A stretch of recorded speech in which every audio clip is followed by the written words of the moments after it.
Hello, welcome to my presentation, Chapter 7, Securing Information Systems.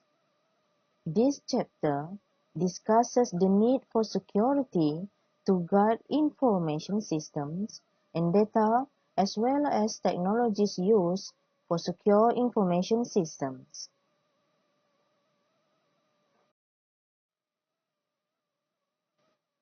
Learning objectives. At the end of this chapter, students should be able to explain why information systems are vulnerable to disruption, error, and abuse. Describe the business value of security and control. Describe the components of an organizational framework for security and control. And describe the tools and technologies used for safeguarding information resources. In order to safeguard information systems, today's businesses need for both security and control. Security means policies, procedures, and technical measures used to prevent unauthorized access, alteration, theft, or physical damage to information systems. And controls means methods, policies, and organizational procedures that ensure safety of organization's asset, accuracy and reliability of its accounting records, and operational adherence to management standards.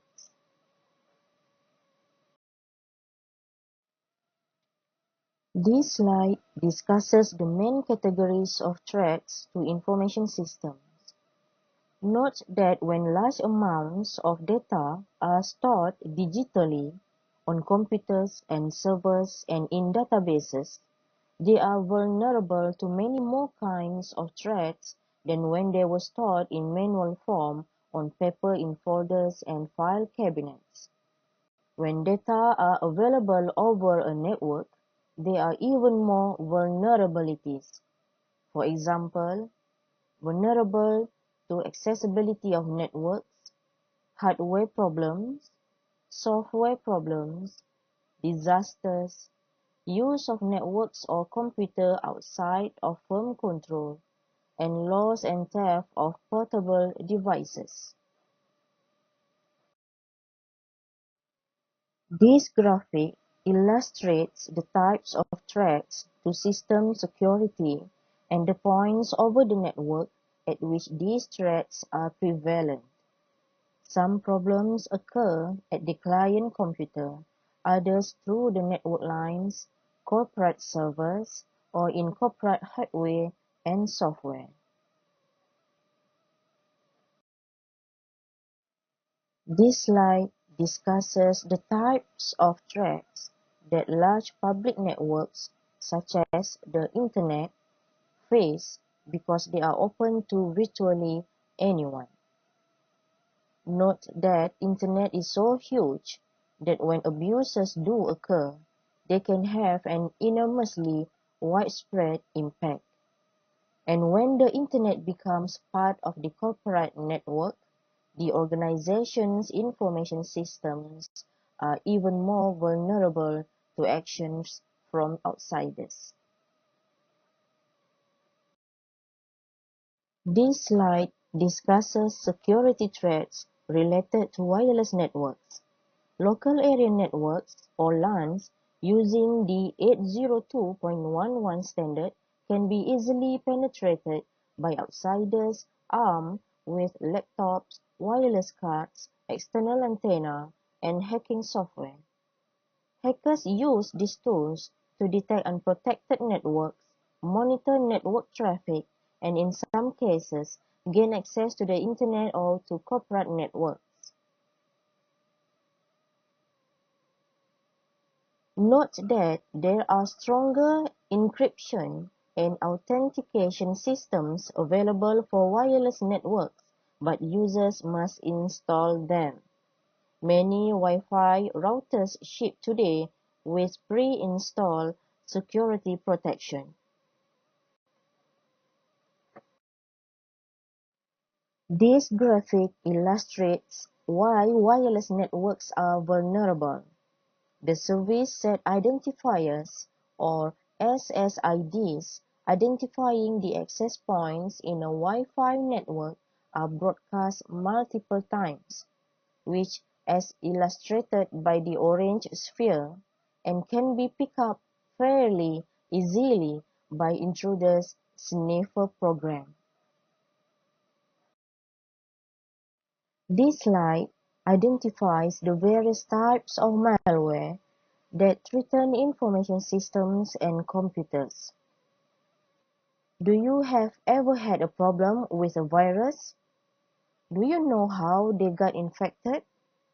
Note that there are now more than 200 viruses and worms targeting mobile phones, and Web 2.0 applications such as MySpace and blogs are new conduits for malware and spyware.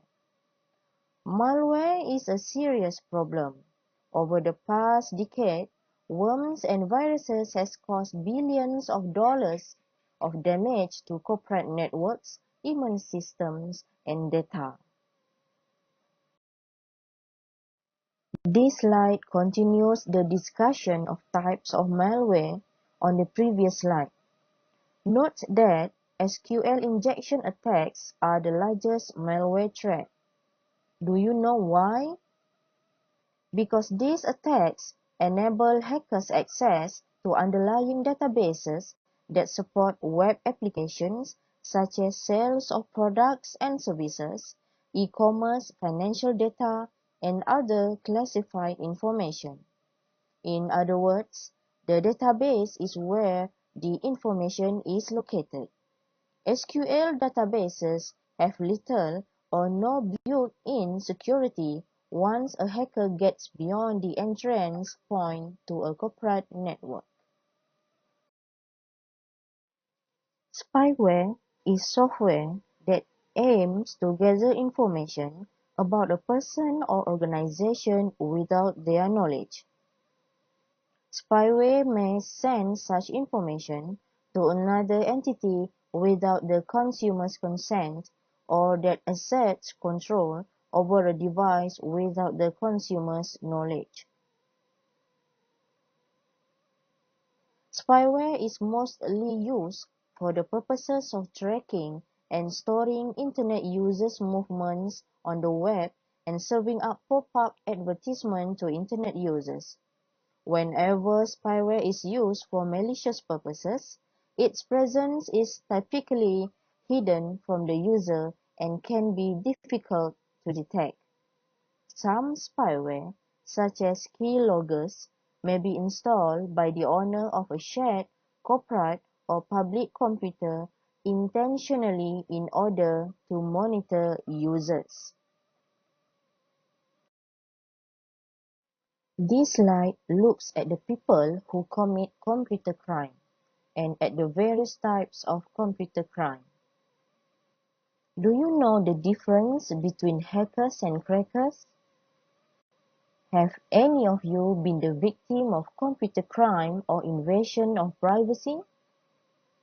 To put it in simple terms, one may define a hacker as someone who identifies the flaws in the security system and works to improve them, while a cracker may be someone who unethically exploits the highly sensitive information and uses the flaws in the security systems to his advantage.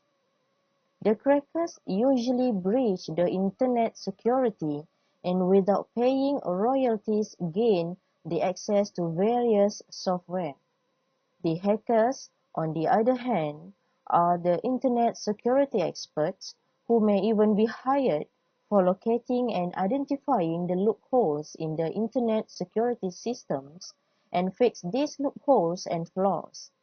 The hackers use their knowledge to help security system, and the crackers use their knowledge to break the law and disrupt security. These two are sometimes called as white hats, and black hats.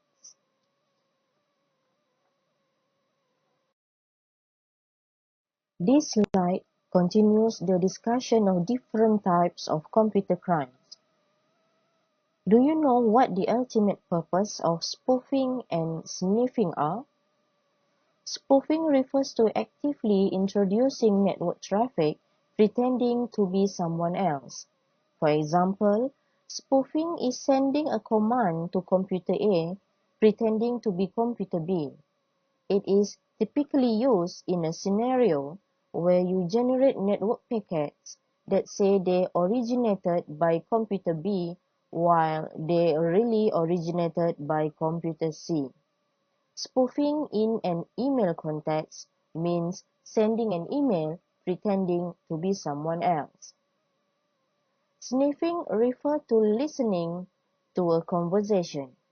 For example, if you log into a website that uses no encryption, your username and password can be sniffed off the network by someone who can capture the network traffic between you and the website. Note that there are legitimate uses of sniffing. Sniffers can help identify network trouble spots or spot criminal activity on a network. Sniffers can also be used to identify copyrighted data being sent over network, such as pirated music or video files.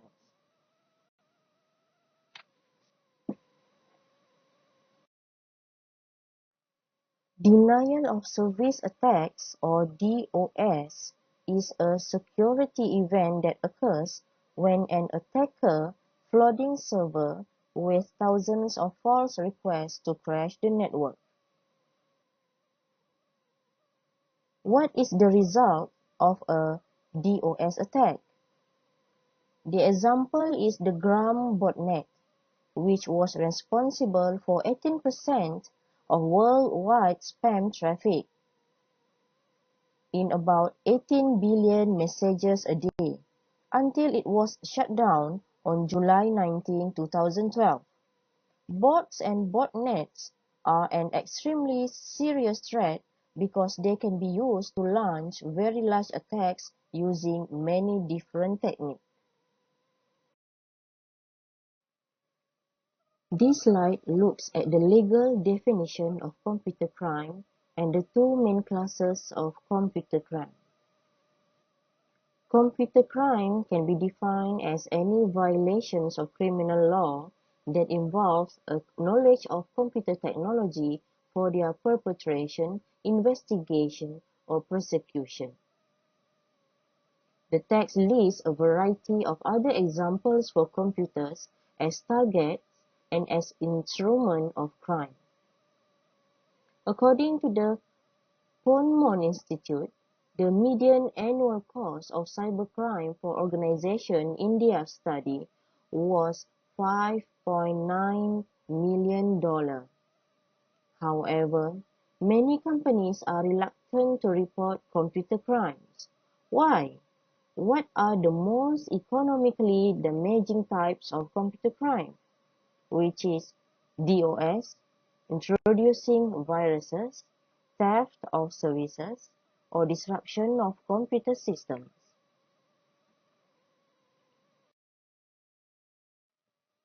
Identity theft occurs when someone uses another's personally identifying information like their name, identifying number, or credit card number without their permission to commit fraud or other crimes, while phishing is the attempt to obtain sensitive information such as usernames, passwords, and credit card details, often for malicious reasons, by disguising as a trustworthy entity in an electronic communication. Phishing is typically carried out by email spoofing or instant messaging, and it often directs users to enter personal information at a fake website. An evil twin is a fraudulent Wi-Fi access point that appears to be legitimate, set up to eavesdrop on wireless communication. The evil twin is the wireless LAN equivalent of the phishing scam. This type of attack may be used to steal the password of unsuspecting users either by monitoring their connection or by phishing, which involves setting up a fraudulent website and luring people there.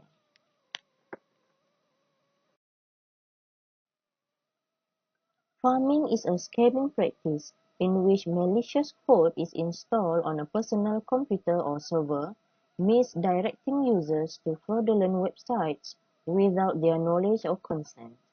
Farming has been called phishing without a lure. Click fraud is an illegal practice that occurs when individuals click on a website's click-through advertisement, either banner advertisement or paid text links, to increase the payable number of clicks to the advertiser. The illegal clicks could either be performed by having a person manually click the advertising hyperlinks or by using automated software or online bots that are programmed to click these banner advertisements and pay per click text advertisement links. This slide looks at another source of security problem, which employees. Employees is the people inside the company with access to the system. Have you ever worked somewhere with a vulnerable password system? Have you ever revealed to anyone what is your password? And what do you think are some solutions to password security? Some financial institutions assign users a new password every day or every hour or every week. And some organizations will use social engineering technique, which this technique tricking employees into revealing their password by pretending to be legitimate members of the company who in need of information. From this technique, the organization will able to know among those employees who reveal the password.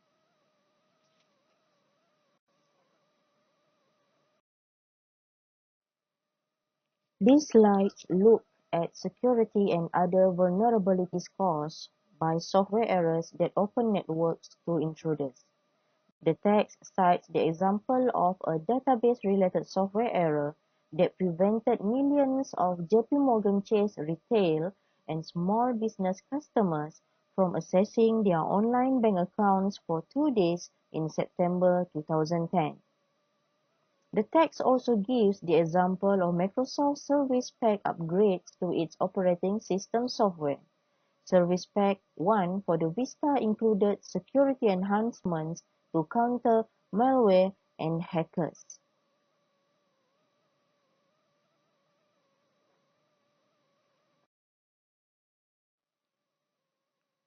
Failed computer systems can lead to significant or total loss of business functions because firms now are more vulnerable than ever.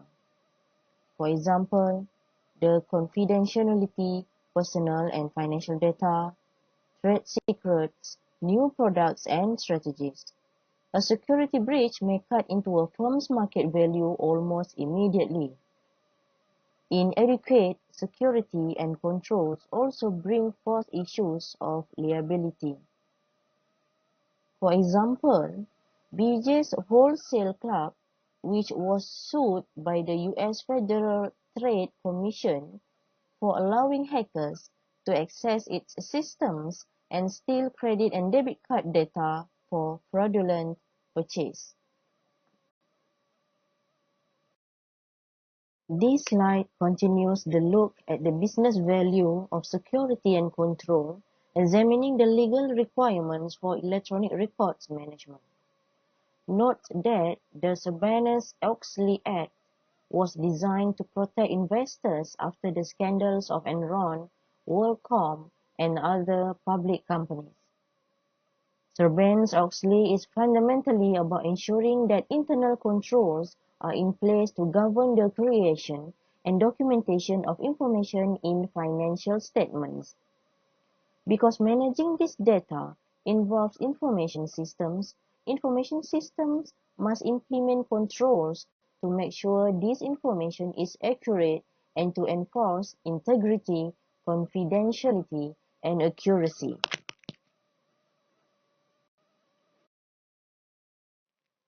This slide continues the discussion of the business value of security and control. Security, control, and electronic records management are essential today for responding to legal action. Note that in legal action, a firm is obligated to respond to a discovery request for access to information that may be used as evidence, and the company is required by law to produce those data. The cost of responding to a discovery request can be enormous if the company has trouble assembling the required data or the data have been corrupted or destroyed. Courts impose severe financial and even criminal penalties for improper destruction of electronic documents. Given the legal requirement for electronic records, it is important that an awareness of computer forensics should be incorporated into a firm's contingency planning process.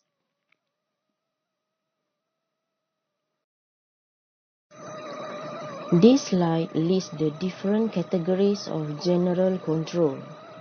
Protection of information resources requires a well-designed set of controls. Computer systems are controlled by a combination of general controls and application controls. General control govern the design, security, and use of computer programs and the security of data files in general throughout the organization's information technology infrastructure. General control includes software control, hardware controls, computer operation controls, data security controls, controls over the system's implementation process, and administrative controls. This slide examines the second type of information system controls, which is application controls. Application controls include both automated and manual procedures that ensure that only authorized data are completely and accurately processed by that application. Application controls can be classified as input controls, processing controls, and output controls. Input controls check data for accuracy and completeness when they enter the system.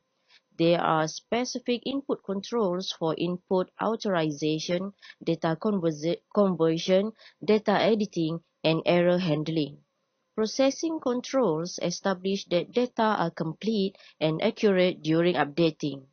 Run control totals, computer matching, and program edit checks are used as processing controls. Output controls ensure that the result of computer processing are accurate, complete, and properly distributed.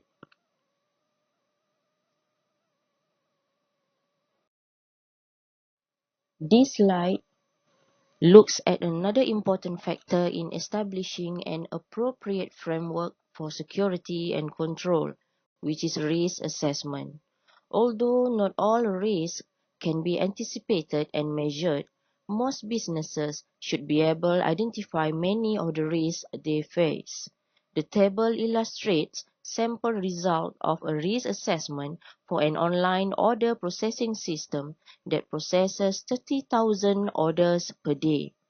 The likelihood of each exposure occurring over a one-year period is expressed as a percentage. The expected annual loss is the result of the multiplying the probability by the average loss.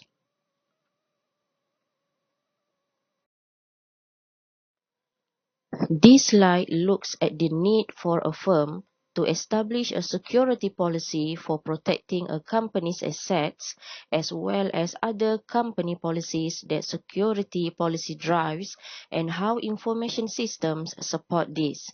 The text provides the example of the security policy at Unilever, a multinational consumer goods company, which requires every employee with a laptop or mobile handheld to use an approved device and employ a password or other method of identification when logging onto the corporate network.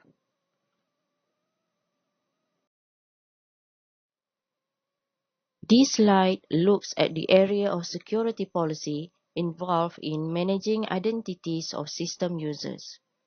Identity management is the task of controlling information about users on computers. Such information includes information that authenticates the identity of a user and information that describe information and action they are authorized to access and/or perform. It also includes the management of descriptive information about the user and how and by whom that information can be accessed and modified. This graphic illustrates the security allowed for two sets of users of a personnel database that contains sensitive information such as employee salaries and medical histories. One set of users consists of all employees who perform clerical functions, such as inputting employee data into the system.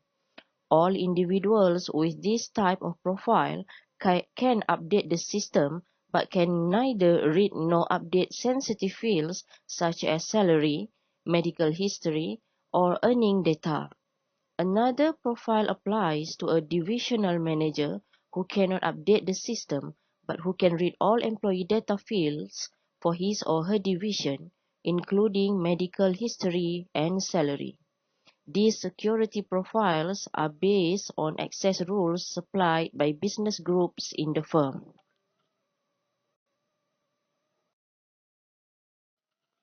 This slide continues the discussion of essential activities a firm performs to maximize security and control.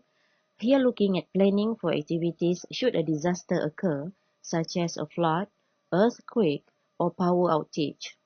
Note that disaster recovery plans focus primarily on the technical issues involved in keeping systems up and running, such as which files to back up and the maintenance of backup computer systems or disaster recovery services.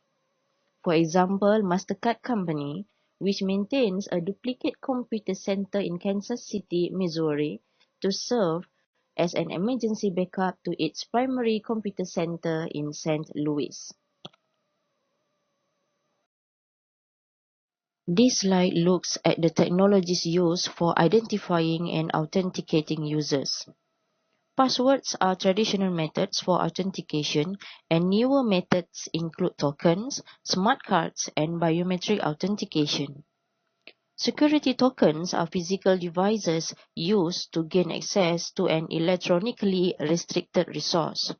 For example, a wireless keycard opening a locked door, or in the case of a customer trying to access their bank account online, the use of a bank-provided token can prove that the customer is who they claim to be. Things that can be used for biometric authentication, such as voices, irises, fingerprints, palm prints, and face recognition. This slide looks at an essential tool used to prevent intruders from accessing private networks, which is firewalls. To create a strong firewall, an administrator must maintain detailed internal rules identifying the people, applications, or addresses that are allowed or rejected. Firewalls can deter, but not completely prevent, network penetration by outsiders and should be viewed as one element in an overall security plan. The technologies include, in the firewall, is static packet filtering, stateful inspection, network address translation, and application proxy filtering. And these are often used in combination. This graphic illustrates the use of firewalls on a corporate network. The firewall is placed between the firm's private network and the public internet or another distrusted network to protect against unauthorized traffic. Notice that here, a second inner firewall protects the web server from access through the internal network.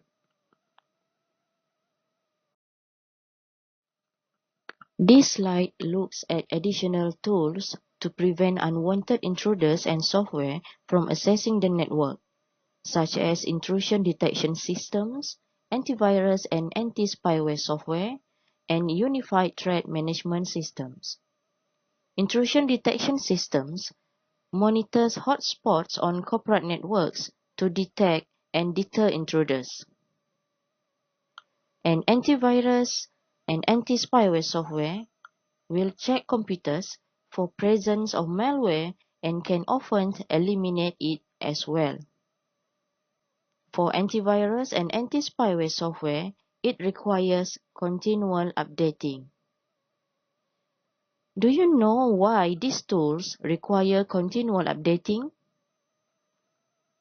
It is important to constantly update the antivirus software on a computer because computers are regularly threatened by new viruses.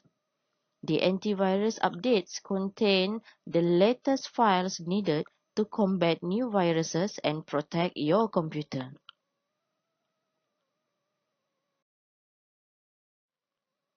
This slide looks at the tools and technologies used to secure wireless networks. Wireless security is the prevention of unauthorized access or damage to computers using wireless networks. The most common types of wireless security are wired equivalent privacy, or WEP, and Wi-Fi protected access, WPA.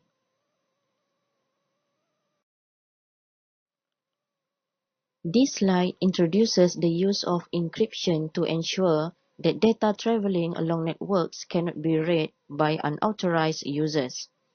Encryption is a mechanism that protects your valuable information, such as your documents, pictures, or online transactions, from unwanted people accessing or changing it.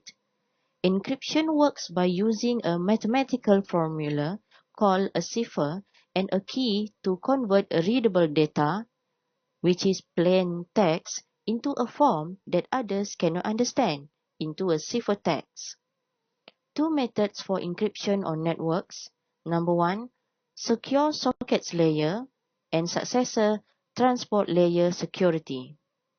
Number two, secure hypertext transfer protocol, also known as SHTTP.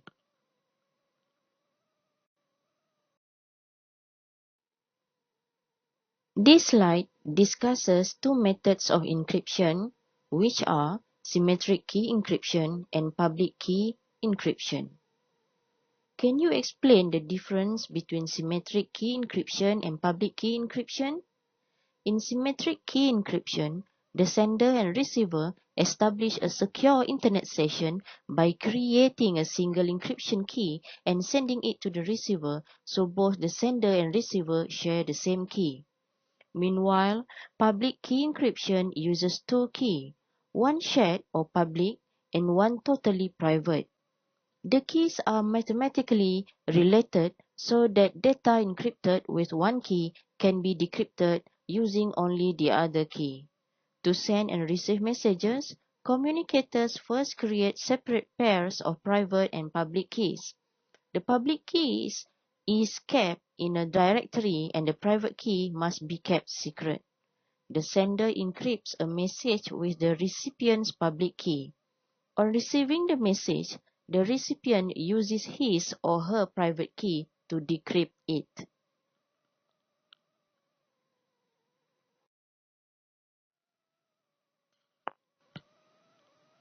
This graphic illustrates the steps in public key encryption. The sender encrypts data using the public key of the recipient. The data encrypted with this public key can only be decrypted with the recipient's private key.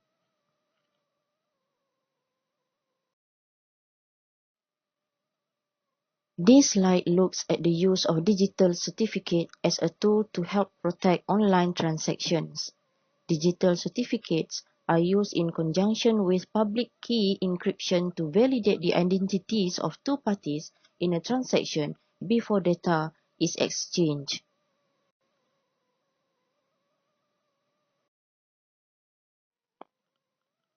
This graphic illustrates the process for using digital certificates. The institutions or individual request a certificate over the internet from a certification authorities or CA. The certificate received from the CA can then be used to validate a transaction with an online merchant or customer.